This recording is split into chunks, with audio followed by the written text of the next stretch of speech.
pork steak.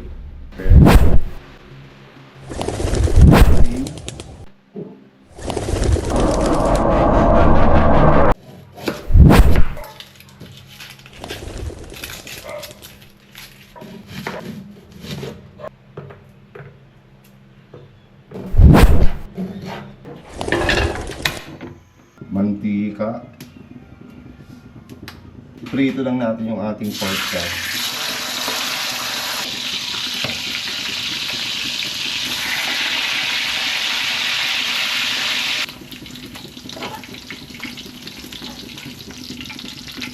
Pag golden brown na siya, pwede na natin siyang hanguin. Soy sauce.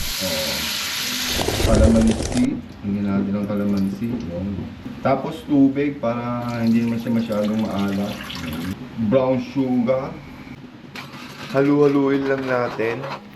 Lagay na natin yung ating piniritong pork chop para medyo lumambot naman yung kanyang taba. Tapos lagyan natin siya ng oyster sauce pampadagdag lasa. So ayan guys, luto na yung ating beef steak. Pwede na natin ilagay yung ating sibuyas na puti. Kalat lang natin siya sa ibabaw. Tapos sabay patay ng apoy. Ayos!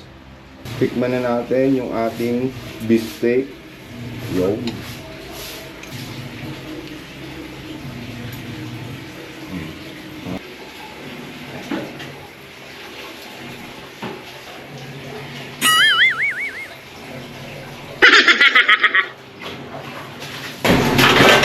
Halo!